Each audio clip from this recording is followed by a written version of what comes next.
പുത്രൻ്റെയും പരിശുദ്ധാത്മാവിൻ്റെയും നാമത്തിൽ ആമേൻ.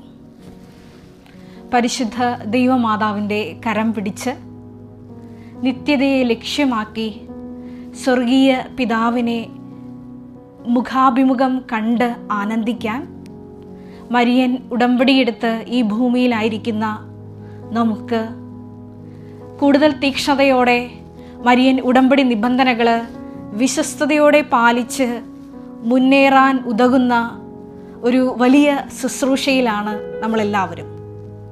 ലിവിങ് ഓറക്കിൾസ്, ജീവവചസ്സുകൾ എന്ന വലിയ സാക്ഷ്യ വിശകലന വചന ശുശ്രൂഷ. ഈ ശുശ്രൂഷയുടെ 2ാമത്തെ എപ്പിസോഡിലേക്ക് എല്ലാവരെയും സ്നേഹപൂർവ്വം സ്വാഗതം ചെയ്യുന്നു.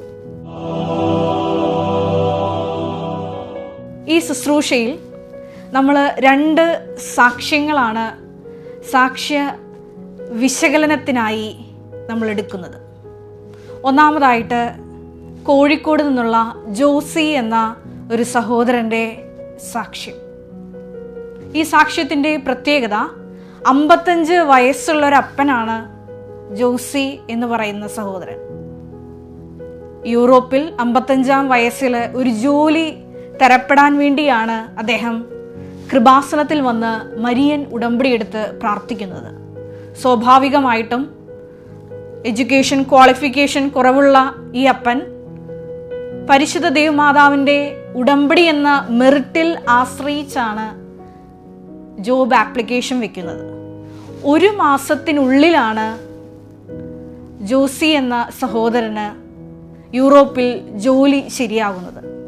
അദ്ദേഹം പറയുന്നുണ്ട്, ഒരു വെള്ളിയാഴ്ച ദിവസം 7-ാം തീയതിയാണ് എന്നെ എംബസിയിലോട്ട് വിളിക്കുന്നത്.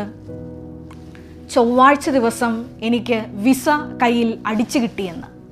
സമയച്ചുരുക്കത്തിൻ്റെ ഒരു വലിയ പ്രതിഭാസം ഈ സാക്ഷ്യത്തിൽ നമുക്ക് കാണാവുന്നതാണ്. ഞാൻ പറയാൻ ആഗ്രഹിക്കുന്നത് ഇതൊന്നുമല്ല. ഈ ജോസി എന്ന് പറയുന്ന ഈ സഹോദരൻ ലഭിച്ച 4 വലിയ ദൈവാനുഭവങ്ങളെ പറ്റിയാണ് ഞാൻ പറയാൻ ആഗ്രഹിക്കുന്നത്. ഒന്നാമതായിട്ട് തീർച്ചയായിട്ടും മരിയൻ ഉടമ്പടിയിലുള്ള ഭൗതിക ആനുകൂല്യങ്ങൾ, അത് ആദ്യം അവിടുത്തെ രാജ്യവും നീതിയും അന്വേഷിക്കുമ്പോൾ ചേർത്ത് ലഭിക്കുന്ന ഭൗതിക ആനുകൂല്യങ്ങൾ ഈ സഹോദരനും ലഭിക്കുകയുണ്ടായി. അദ്ദേഹം പറയുന്നത് ഇപ്രകാരമാണ്: അവിടെ ഉള്ള ജോലി ചെയ്യുന്ന വ്യക്തികളെക്കാൾ ഒക്കെ ശമ്പളം എനിക്ക് കൂടുതൽ അവർ തരുന്നുണ്ട്. പിന്നീട് അദ്ദേഹം പറയുന്നുണ്ട്, ഞാൻ ഇങ്ങോട്ട് നാട്ടിലോട്ട് പോരാൻ നേരം എൻ്റെ അക്കൗണ്ടിലേക്ക് ഞാൻ അറിയാത്ത ഒരു സോഴ്സിൽ നിന്ന് കുറേ പണം വന്നു ചേർന്നു. എനിക്ക് മനസ്സിലായി അത് ടിക്കറ്റ് എടുക്കാനുള്ള പണമാണ്. ഇത്തരത്തിൽ ഭൗതികമായിട്ടുള്ള ഒരു ആനുകൂല്യങ്ങളുടെ പരമ്പരയാണ് ഒന്നാമതായിട്ട് ഇതിലുള്ളത്. അത് ഞാൻ നേരത്തെ പറഞ്ഞതുപോലെ ആദ്യം അവിടുത്തെ രാജ്യവും നീതിയും അന്വേഷിക്കുമ്പോൾ ചേർത്ത് കിട്ടുന്ന ചില അനുഭവങ്ങളാണ്. രണ്ടാമതായിട്ട് പറയാനുള്ളത് ഈ സഹോദരൻ്റെ കുർബാന അനുഭവമാണ്. ദിവ്യബലി കഴിഞ്ഞ് നമ്മളെല്ലാവരും സാധാരണ വീട്ടിലേക്ക് പോകുമ്പോൾ ഇവിടെ ദിവ്യബലിയിൽ പരിശുദ്ധമ്മ നിൽക്കുന്നുണ്ട്. അപ്പോൾ ആ വചനമാണ് എനിക്ക് തന്നത്. യോഹന്നാൻ 19 അധ്യായം 27-ാം വാക്യം. യോഹന്നാനോട് പറയുന്നുണ്ട് ഈശോ അവസാനമായി പറഞ്ഞ വാക്ക്, ഇതാ നിൻ്റെ അമ്മ എന്ന് പറയുന്ന വാക്കുണ്ട്. അപ്പം നമ്മളും ഈശോ ദിവ്യബലി കഴിഞ്ഞ് അമ്മയെ കൂട്ടിക്കൊണ്ട് വേണം വീട്ടിലേക്ക് പോകാൻ. ഇത് ദൈവപിതാവ് ജോസി എന്ന സഹോദരനെ പഠിപ്പിച്ച വലിയൊരു രഹസ്യമാണ്. സ്വർഗീയ പിതാവ് പഠിപ്പിച്ചു കൊടുത്തത് ഇതാണ്: ഓരോ ദിവ്യബലിക്ക് ശേഷവും തൻ്റെ പുത്രൻ യാഗമായ ആ ദിവ്യബലിക്ക് ശേഷം ദൈവമാതാവ് കുരിശിൻ്റെ ചുവട്ടിൽ ആ ദിവ്യബലിക്ക് ശേഷം നിൽക്കുന്നുണ്ട്. അപ്പോൾ ദിവ്യബലിയിൽ പങ്കെടുത്ത് പ്രാർത്ഥിക്കുന്ന ഓരോ ദൈവമക്കളും ഇതാ നിൻ്റെ അമ്മ എന്ന് പറഞ്ഞ് ഈശോ നമുക്ക് നൽകിയ ആ അമ്മയെ ഭവനത്തിൽ സ്വീകരിക്കണം. വിശുദ്ധ യോഹന്നാൻ്റെ സുവിശേഷം 19-ാം അധ്യായം 27-ാം തിരുവചനമാണ് ഇതാ നിൻ്റെ അമ്മ എന്ന്. ഈ ഒരു വലിയൊരു ബോധ്യമാണ് ഈ ഒരു സ്വന്തമായ മകനെ ദൈവപിതാവ് പഠിപ്പിക്കുന്നത്. അതായത് ഓരോ ദിവ്യബലിക്ക് ശേഷം നിന്റെ ഭവനത്തിലോട്ട് വരാൻ വേണ്ടി കാത്തു നിൽക്കുന്ന ഒരു അമ്മ അവിടെയുണ്ട്. നീ ആ അമ്മയെ സ്നേഹത്തോടെ ഓരോ ദിവസവും ഭവനത്തിലോട്ട് കൂട്ടിക്കൊണ്ടുവരണം. ഇതാണ് ഒന്നാമതായിട്ട് ദൈവപിതാവ് ഈ സഹോദരനെ പഠിപ്പിച്ചത്. രണ്ടാമതായിട്ട് പഠിപ്പിച്ച ഒരു സത്യം ഇതാണ്: ഓരോ കുംഭസാരം എന്ന കൂദാശയിലൂടെയും നടക്കുന്നത് ഡയാലിസിസ് നടക്കുന്ന വലിയൊരു പ്രോസസ്സാണ്. നിങ്ങൾക്കറിയാം ഡയാലിസിസ് എന്താണെന്ന്. നമ്മുടെ ശരീരത്തിലുള്ള അശുദ്ധ രക്തമെല്ലാം ഫിൽട്ടർ ചെയ്ത് പ്യുവർ ബ്ലഡ് നമ്മുടെ ശരീരത്തിലോട്ട് കയറ്റുന്ന ഒരു നടപടിയാണ് ഡയാലിസിസ് എന്ന് പറയുന്നത്. ഓരോ കുംഭസാരത്തിലും നടക്കുന്നത് അതുതന്നെയാണ് എന്നാണ് ദൈവപിതാവ് ഈ മകനെ പഠിപ്പിച്ചത്. കുമ്പസാരിക്കുമ്പോൾ നടക്കുന്നത്, നമ്മുടെ ശരീരത്തിൽ നടക്കുന്നത് ഒരു ഡയാലിസിലാണ് നടക്കുന്നതെന്നാണ് എന്നോട് പറഞ്ഞത്. ആ മിഷനാണ് എനിക്ക് കാണിച്ചു തന്നത്. കാരണം കുമ്പസാരിച്ചതിന് ശേഷം ഈശോയെ സ്വീകരിക്കുമ്പോൾ നമ്മുടെ ശരീരത്തിലേക്ക് പ്യുവർ ബ്ലഡാണ്, ഈശോയുടെ ബ്ലഡാണ് നമ്മുടെ ശരീരത്തിലേക്ക് വരുന്നത്. അപ്പോഴാണ് നമ്മൾ സൗഖ്യപ്പെടുന്നത് എന്ന് പറഞ്ഞത്. അതായത് ഒരു വിശുദ്ധിയോടുകൂടിയുള്ള മനസ്താപത്തോടു കൂടിയുള്ള കുംഭസാരത്തിന് ശേഷം യേശുവിൻ്റെ തിരുരക്തം തന്നെയാണ് പാപികളായ നമ്മുടെ രക്തത്തിലോട്ട് കലർത്തപ്പെടുന്നത്. അങ്ങനെ നമ്മൾ വിശുദ്ധരായ വ്യക്തികളായി മാറുന്നു. ഇതാണ് രണ്ടാമതായിട്ട് പറഞ്ഞു കൊടുത്ത സത്യം. മൂന്നാമതായിട്ട് സഞ്ചാരി മാതാവ് തന്നെ ഈ മകൻ്റെ അടുത്ത് നേരിട്ട് വരുന്ന ഒരു സാക്ഷ്യാനുഭവമാണ്. നമുക്കറിയാം, വിദേശത്തൊക്കെ ജോലി ചെയ്യുന്ന സഹോദരങ്ങൾക്ക് ടാക്സ് റെസിഡൻസി സർട്ടിഫിക്കറ്റ് എന്ന് പറയുന്നൊരു സർട്ടിഫിക്കറ്റ് ഉണ്ട്. അപ്പോൾ അത് എക്സ്പയർ ആയാൽ നമ്മളത് റിന്യൂ ചെയ്യണം. അപ്പോൾ ഈ മകനെ സംബന്ധിച്ചിടത്തോളം ഈ മകന് ഇമെയിൽ ഐ ഡി യൂസ് ചെയ്യാനോ അങ്ങനെയുള്ള ടെക്നോളജിക്കൽ സംബന്ധമായിട്ടുള്ള അറിവുകൾ പരിമിതമാണ്. അതുകൊണ്ട് തന്നെ മെയിലിൽ ലോഗിൻ ചെയ്യാൻ പോലും അറിയില്ല. പക്ഷേ TRC എക്സ്പയർ ആയ സമയത്ത് പരിശുദ്ധ ദൈവമാതാവ് തന്നെ ഈ ഇമെയിൽ ഐ ഡി ആക്സസ് ചെയ്ത് ലോഗിൻ ചെയ്ത് ഈ മകൻ്റെ ഈ ഒരു റെസിഡൻസി സർട്ടിഫിക്കറ്റ് റിന്യൂ ചെയ്ത് ഐഡൻറ്റിറ്റി കാർഡ് തക്ക സമയം ഈ മകന് കിട്ടുകയാണ്. എൻ്റെ TRC 7 മാസം ഉണ്ടായിരുന്നു. എൻ്റെ വിസ ഉണ്ടായിരുന്ന 7 മാസം ഉണ്ടായിരുന്നത്. 7 മാസം കഴിഞ്ഞപ്പോഴേക്കും എനിക്കൊരു ഇമെയിൽ അയക്കണമായിരുന്നു. അപ്പോൾ എനിക്ക് ഈ മൊബൈലിൽ ഇമെയിൽ അയക്കാൻ അറിയില്ലായിരുന്നു. ഞാൻ വണ്ടിയിൽ നിന്ന് പുറത്തിറങ്ങി ഇമെയിൽ അയക്കാൻ വേണ്ടി നോക്കുമ്പോൾ എൻ്റെ ഇമെയിൽ ഐ ഡി ഓപ്പൺ ചെയ്ത് നോക്കുമ്പോഴേക്കും ഓൾറെഡി ആ ഡേറ്റ് തീരുന്ന അന്ന് ഇമെയിൽ അയച്ചിട്ടുണ്ടായിരുന്നു. ആരാണ് അയച്ചതെന്ന് എനിക്കറിയില്ല. അപ്പോൾ എൻ്റെ പാസ്വേഡ് ഉപയോഗിച്ച് ആരാ അയച്ചതെന്ന് എനിക്കറിയില്ലായിരുന്നു. പല ആൾക്കാരോടും ചോദിച്ചപ്പോഴേക്കും പറഞ്ഞു അങ്ങനെ അയക്കാൻ പറ്റില്ലെന്നാണ് എന്നോട് പറഞ്ഞത്. അപ്പോഴാണ് എനിക്ക് മനസ്സിലായത് പരിശുദ്ധമ്മയാണ് ആ ഇമെയിൽ അയച്ചതെന്നുള്ള എനിക്ക് മനസ്സിലായി. അപ്പോൾ നമ്മൾ ഇപ്പോൾ ഒന്ന് ആലോചിച്ച് നോക്കുമ്പോൾ ദൈവപിതാവിൻ്റെ പഠിപ്പിക്കലുണ്ട്, സഞ്ചാരി മാതാവിൻ്റെ വലിയ സാന്നിധ്യമുണ്ട്, ഭൗതികമായിട്ടുള്ള ആനുകൂല്യങ്ങളുണ്ട്. ഈ സാക്ഷ്യത്തിൽ ഈ അപ്പൻ ഒരു വചനം പ്രത്യേകമായിട്ട് പറയുന്നുണ്ട്. ഏശയ്യാ പ്രവാചകൻ്റെ പുസ്തകത്തിൽ 45-ാം അധ്യായം 3-ാം തിരുവചനം: നിന്നെ പേര് ചൊല്ലി വിളിക്കുന്ന ഇസ്രായേലിൻ്റെ കർത്താവായ ദൈവമാണ് ഞാൻ എന്നറിയുവാൻ അന്ധകാരത്തിലെ നിധികളും രഹസ്യ ധനശേഖരവും നിനക്ക് ഞാൻ നൽകുന്നു. ഇതാണ് ഞാൻ നേരത്തെ പറഞ്ഞ ആ ഒരു ഭൗതികമായിട്ടുള്ള ആനുകൂല്യങ്ങളുമായിട്ട് കണക്റ്റഡായിട്ട് വരുന്ന കാര്യം.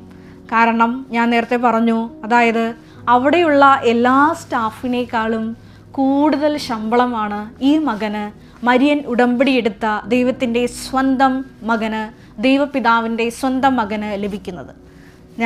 വീണ്ടും ഞാൻ പറഞ്ഞു, അതായത് ഇങ്ങോട്ട് നാട്ടിലോട്ട് പോരാൻ നേരം കുറേ പണം അക്കൗണ്ടിൽ സോഴ്സ് ചെയ്താന്നറിയാതെ ചേർന്നുവെന്ന്.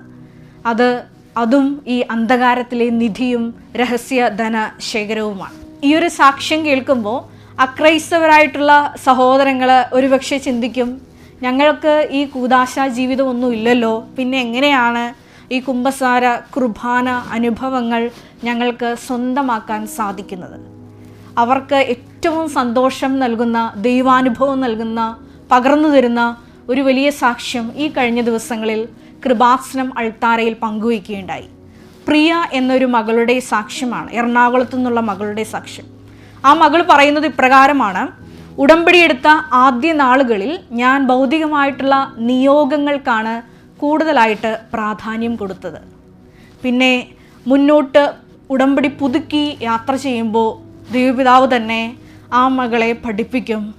നീ നിയോഗങ്ങളെയല്ല, നിബന്ധനകളെയാണ്, ദൈവത്തെയാണ് ഫോക്കസ് ചെയ്യേണ്ടത്. ഉടമ്പടി നിബന്ധനകൾ പാലിച്ചിരുന്നുവെങ്കിലും എത്രമാത്രം ആത്മാർത്ഥതയോടെ ഞാനത് പാലിച്ചിരുന്നു എന്ന് അച്ഛൻ്റെ ഉടമ്പടി ക്ലാസ്സുകളിലാണ് ഞാൻ അത് വീണ്ടും ചികഞ്ഞു നോക്കി പരിശോധിച്ചത്. അപ്പോഴാണ് മനസ്സിലായത്, നിബന്ധനകൾക്ക് കൂടുതൽ ഊന്നൽ കൊടുത്തുകൊണ്ട് നിയോഗങ്ങളെ കുറച്ച് നമ്മൾ മനസ്സിൽ വിചാരിച്ചു കഴിഞ്ഞാലാണ് മാതാവ് നമ്മുടെ അടുത്തേക്ക് കൂടുതൽ പെട്ടെന്ന് നമുക്ക് സാമീപ്യമായി ഉണ്ടാകുന്നത് എനിക്ക് മനസ്സിലായി.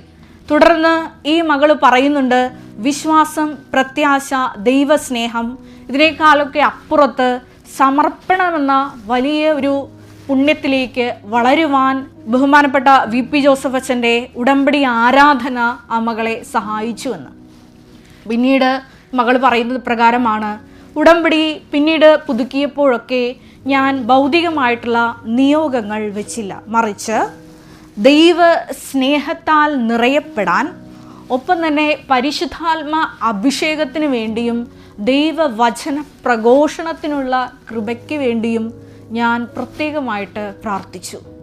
ദൈവപിതാവിന് ആ ഒരു വലിയ നിയോഗം ഇഷ്ടപ്പെട്ടു. പുത്രനായ ഈശോയെ ആ മകൾക്ക് വെളിപ്പെടുത്തി കൊടുത്തത് ഇപ്രകാരമാണ്. വെളുത്ത ഉടുപ്പ് ധരിച്ച ഈശോ നേരിട്ട് ആ മകൾക്ക് പ്രത്യക്ഷപ്പെടുകയാണ്. തുടർന്ന് ഒരു പ്രകാശം ഈ മകളുടെ ദേഹത്ത് വന്ന് പതിച്ചു. ആ മകൾ പറയുന്നത് ഇപ്രകാരമാണ്.